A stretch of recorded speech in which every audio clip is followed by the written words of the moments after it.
Bentley. Bentley. Bloody Bentley. Bentley. Bentley. Bentley. Bentley. Ow, shit. Bentley. Bentley. Bentley.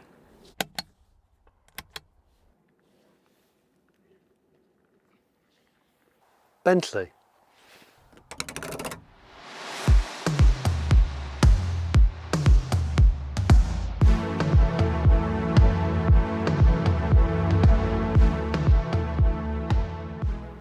But is it? Well, the answer to that is kind of. It has a Bentley badge on it and it is endorsed by Bentley, but it isn't made by Bentley, okay? It's also not got an engine under there. This car is electric and it's also a lot smaller than an original 1920s blower Bentley. And I say that because it's not made in the 20s. This is a brand new car made by the same people that made those scaled down Bugattis, Aston Martins and Ferraris. But the big difference with this is on the front there, it's got a number plate. This is the first street legal version of one of their shrunken down little homages. And today I'm going to take this car out on the road and experience what on earth it's like to drive a shrunken down 1920s car that's electric and carries two people and is classed as a quadricycle. I'm Jonny Smith, you're watching The Late Break Show, and this episode is supported by driverreviews.com, Europe's largest verified independent tyre reviews platform.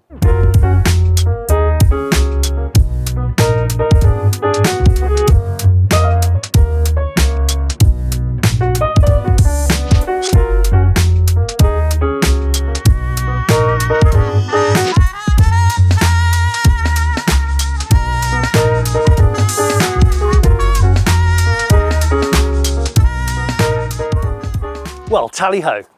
The great thing about this to me is that yes, it's made in England still by hand and it's strictly limited edition. And of course it's endorsed by Bentley, but it's not actually made by Bentley. If you've ever heard of the car company called the Little Car Company, well, they've now rebranded to be called Headley Studios. And on an old edition of The Late Break Show, I drove their baby Bugatti, which was scaled on an old baby Bugatti made in the 20s by a Tory Bugatti for children, mostly. And that was electric. This is a bigger car than all the other cars that they've come up with. And as a consequence, it can carry passengers with seatbelts and it's road legal. And that's where it gets exciting. The guts of it, it still has a separate chassis and it's still trying to be as close to the original as possible. And in fact, this isn't a baby car really. It's still a big car when you park it next to other stuff. And you'll see that when I go out on the street. But it's much, much bigger than all the other baby cars. And that's because it's 85% the size of an original blower Bentley. And in fact, if you've ever seen an original blower Bentley, by today's standards, it's still effing massive and really heavy. This is 550 kilos, so this is not a heavy car. Yet it's made out of, steel and aluminium, and it's really beautifully, beautifully crafted. So when you look at it, yes, it's got an authentic looking chassis. There are disc brakes hidden behind those real wire wheels there. Twin klaxon horns, those LED headlights, which really, really focus on the front of the car. Obviously, the radiator doesn't need any cooling really, because there's not a lot going on under the bonnet. I'll show you in a minute. Why the number 2? Well, remember, in the 20s, Bentley made the fastest, most reliable cars pretty much in the world. They were racing at Le Mans and they won old number 1, old number 2, as those cars are called. They still exist. My brothers worked on them. And that's why this has the number 2 on it, because it's paying homage to the Le Mans 24-hour winning cars. To buy an original blower Bentley now, this is the mock supercharger, which is actually cast in aluminium. To buy an original blower Bentley now, we are talking millions really, and even a shonky non-blower 20s Bentley, you're probably still looking at upwards of £250,000 to £500,000 quid. There's also not that many around in the world anymore. This is a totally different proposition, I think. And it will confuse quite a lot of people watching this as to who this is aimed at. Who's going to buy a car that's got, you know, block tread open wheels, that's kind of the size of a super mini car, certainly in length, that really has a range on a good day of about 60 miles to a charge? My answer to that is, really, this is going to live in the city, or this is going to be for a person that can afford real vintage cars, and they've already got them, and they want this as a sort of novel extra, or to a different person. Tally-ho, my darling, here we go. Beautiful, idyllic, tree-lined driveway, over a cattle grid, you know, to stop the cattle out. There we go. I do wonder whether or not people who criticise cars like this, and they're very easy to criticise, would you rather the world didn't have them? Would you rather somebody hadn't come up with this concept and seen it through? Because I think it's great that they exist. Is this a resto mod? No, it's a completely new car. It's ground up new, obviously using the design of the original 29 Blower Bentley as the basis. Could you commute in this to work? Yes. Ideally not if it involves a motorway or a dual carriageway, but yeah, you could. As you probably can tell by now, this Blower Junior, unlike the original 20s car with a supercharger, is not motorway fit really, but I thought I'd take it on the A1 to prove that you could do it. Only a couple of miles. It's okay, here we go. Lovely, lovely, lovely, lovely. Let's come off here. I don't need to hold on to my hat anymore. I know. And let's go around here. Yes, it grips really nicely on these block treads. So it actually handles well. The ride, it sort of stutters and dodders about like a thank you, bloke giving a thumbs up, like a brigadier staggering back from the pub. But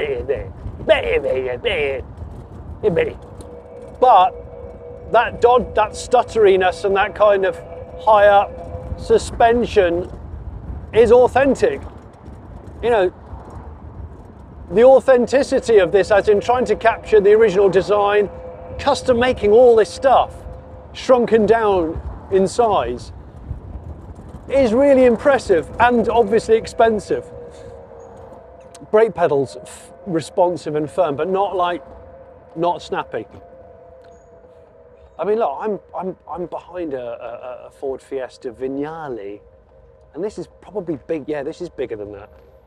It's comfortable. The seats are comfortable, and you can probably see from my seatbelt it says first edition on it, because this is one of 99 of the first edition cars, which features this special leather which has a certain name, but it's the same type of leather and the same colour as Bentley's continuation Blower series.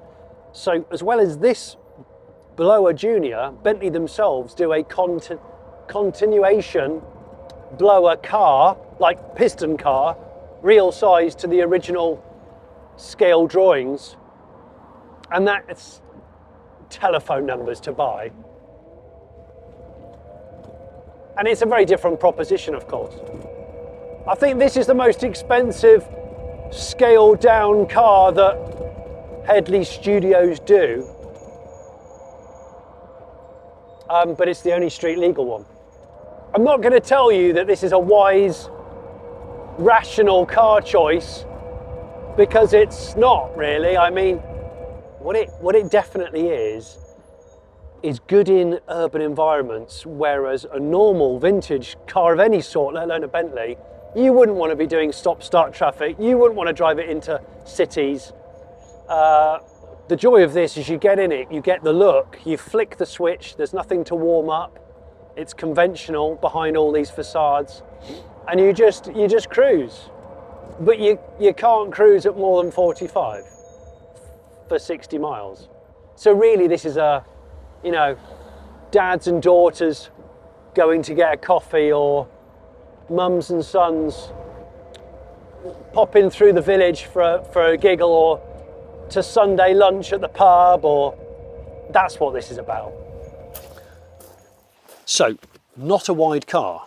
In fact, in terms of dimensions, it's 3.69 metres long, it's 1.48 metres wide, so less than 1.5 metres wide, and 1.27 metres tall. It does not have a roof. It does have a tonneau. So this is definitely a fair weather car, like a beach buggy or something like that. You've got a handbrake on the outside of the car. Unlike original Bentleys, which have strictly a manual gearbox and the pedal orientation is not as we know, the brake and the throttle is the other way round, which makes driving an original 20s Bentley a bit of a challenge and potentially a disaster. This is an EV. It has 2 pedals, and that's why it has a little screen here and some of these original looking gauges, but they're actually for things like battery level, the usage of power and regen, obviously top speed, and you've got drive modes, sport mode, Bentley mode, and comfort, which is different amounts of power from that motor that lives under there with the lithium-ion batteries, which I think are underneath the passenger seat. The only other cars I can think of where you sit behind the person, Renault Twizy, that's an EV. The original Messerschmitt bubble car, yeah. The Cursor, yeah. Because it has to go through safety standards and it's a modern car, it's classed as a brand new car, they've had to put these in. So this is a post, which obviously is the structure for proper seat belts. You haven't got a great deal of legroom for passengers, but then again, I don't think you're going to be going very far in the Bentley Blower Junior, as it's called. And it also has 1 door. That's it, 1 door. Ordinarily, I'm confused by cars like this, but there's a real charm to this. I'm grinning before I've even sat in the bloody thing. It does actually have a boot with gas struts. I'm pretty sure on the original Bentleys, this is the fuel tank. And you can see the suspension is mimicking the original, leaves on the front, and these strange kind of like torsion type setups underneath with leaves underneath. It's all really, really scaled down, decent stuff, but with, of course, LEDs.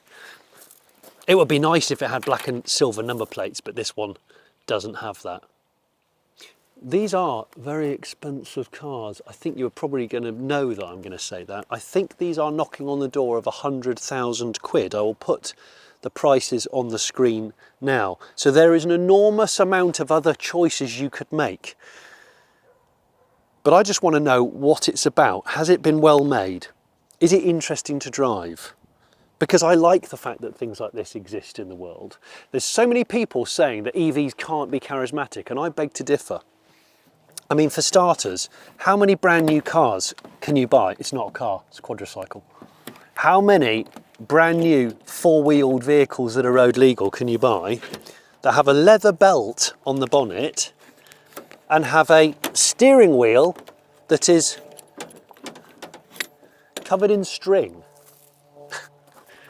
Under here is some of the electric guts, but I don't know how to release it because I've not read the instructions, have I? Oh, it's this side, it's this side. Maybe it's only one side. Okay, so I pull that through, yeah, pull that. There we go, and then here, there, and there. So yes, under here is not an old engine, 3.5 litre, 4.5 litre, or they even did an 8 litre Bentley. This has a radiator grille which goes nowhere. You've got inverters and all the other high voltage stuff. I'm pretty sure this is a 48 volt setup. But you also don't expect to see that. A nice bit of actual structural carbon fibre weave. That's so not 1920s, is it? And that's because the hull of the car, the cockpit, is carbon fibre. There's a lot of engineering going on here, which probably goes a long way to justify the price. It's also really cool to see the juxtaposition between that and like the old steering box rod setup and the I-beam front axle. The Blower Junior comes on bespoke handmade spoked wheels, just like the original Bentleys. These are 18-inch diameter, 4.5-inch wide, I think, with these Blockley block treads. These are actually made of modern compound rubber. They are a new tyre. But when it comes to needing new tyres for your car, whether you've got an EV, probably not as niche as this, an SUV, a sports car, a city car, or even a van, making the right tyre choice can actually be quite confusing. And with tyre choice being so crucial to ensuring your safety on the road, driver reviews can help you make the right choice. Driver reviews can help reduce the stress of finding new tyres for your car. Partnering with many of the largest tyre retailers in the world, Driver Reviews brings you thousands of verified and unbiased tyre reviews covering all of the leading brands. So when you're searching for new tyres, look out for the Driver Reviews logo to give you peace of mind that the reviews come from real customers just like you. To discover your local Driver Reviews partner website and to find out the winning tyres of this year's Customer Choice Awards, visit driverreviews.com.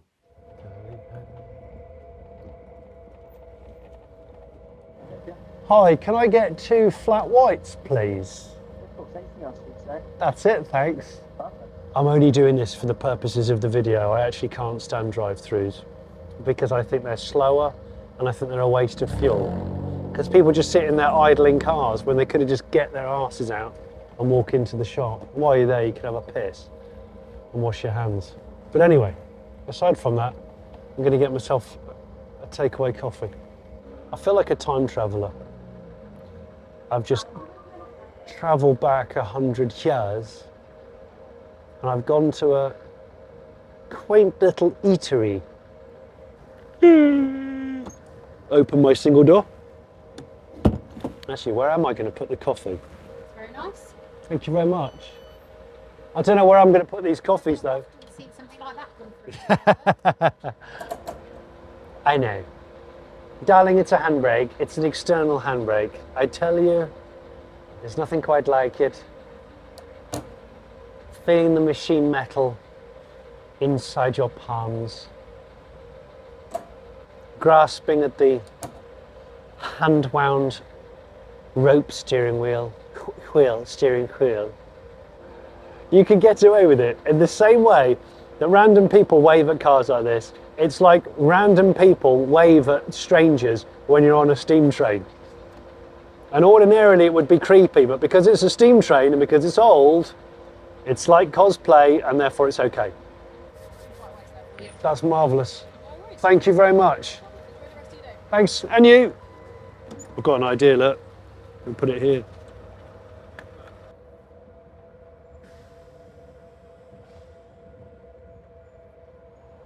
When they launched this, they did all the promo with David Gandy around central London, and it looked great. And I actually think central London, yeah, I could see this working. You can't do more than 30 anyway, and it's so photogenic. You don't drive a car like this if you're not looking for attention. This is not for shrinking violets. Thank you. Thank you. There you go. You see, man of a certain age, totally down with it. And women of a certain age, they dig it.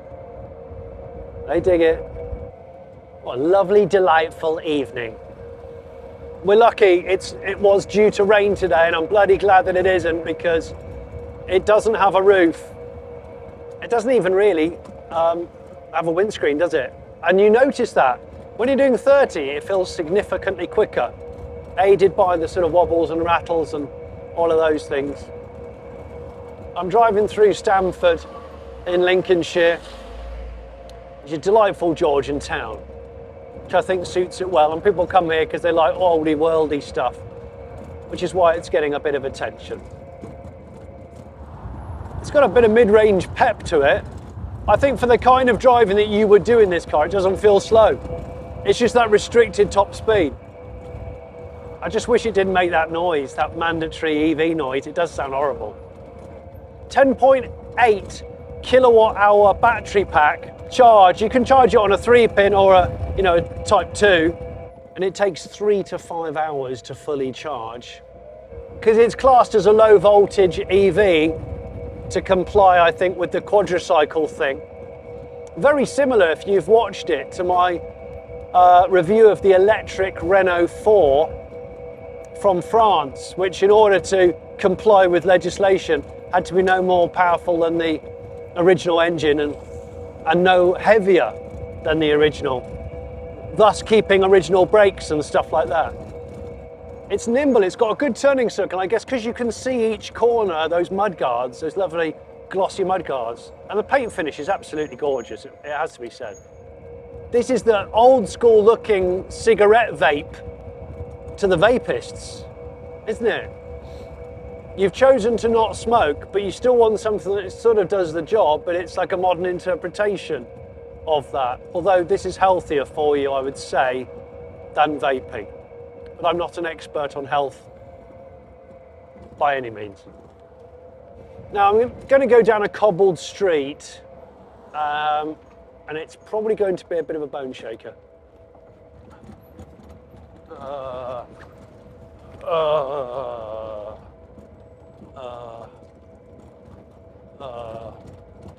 Like and subscribe if you haven't already. Apparently I don't say that often enough, and I should do for the algorithm, and obviously bearing in mind the emotions of the algorithm, you should also leave a comment. Do you think that this Bentley Blower Junior is a cool thing? Can you see the point of it? Would you like to see one on the road? Does it bring joy to the automotive world? Let me know what you think in the comments. And I mean that, honestly. Over the river bridge, yes, lovely. Pedal box feels lovely. There's tons of legroom, you know. And if I press this button here, double klaxon, not just one, double. That's pretty cool, right? All right, that's 30. Don't know if you're getting the wind noise on the microphone, but that's 30 miles an hour. If you haven't watched it already, I would love you to watch a couple of reviews that I've done on cars of a similar ilk. The Pembleton is one of those, a really successful video on the channel. And then you've got the Tipo 184, a Mazda MX-5 based single-seater, which again is fantastic. Anyway, I'm going to go VMAX. It's VMAX, 45. Am I getting slightly chafed hands from the string steering wheel? Yes, I am ever so slightly. Maybe I should be wearing cashmere gloves, like the cad that I am. I don't know. But am I finding this exciting? Am I smiling? Of course I am. I mean, what an unusual prospect. The whole thing, it's very odd, isn't it? Who's going to buy it? I don't entirely know, and I've speculated as I've been driving it around. But one thing's for sure, when the weather's like this, and you don't take yourself too seriously, and clearly you don't have either anywhere to go, or you don't have a destination that's too far away, it's a jolly old thing. And to the mainstream public, they've got no idea whether it's old, new, or what. Maybe it doesn't really matter, right? I personally think this could be a really interesting gateway drug for making young people aware and appreciate vintage cars in a roundabout way. Do you not think? There are a couple of things I don't particularly like about the Bentley Blower Junior. I actually think it could be a bit smaller in line with their other products. That would be good. It does make some sort of creaks and some odd noises. And the other thing, I mean, I don't really like these, but I know why they have to exist. But maybe a roll hoop would actually look a little bit more balanced. I'm not entirely sure. But the bottom line is the quality of this thing's phenomenal. The fun factor is ridiculous, and naturally it's only going to be bought by people who want to collect cars or have the kind of disposable wealth where they can buy this for just a bit of fun, to go and get a coffee and a newspaper with their daughter or with their son. And do you know what? I'm all right with that. I'm all right with that. Let me know in the comments what you think, though. I'd be really interested to know. As always, if you haven't already subscribed to The Late Break Show, I would urge you to subscribe. Maybe you want to support us via Patreon. You get early access to videos like this, and you get a weekly blog from me explaining where I've been and what I'm about to do. Thanks ever so much for watching, and this playlist has been proudly supported by driverreviews.com.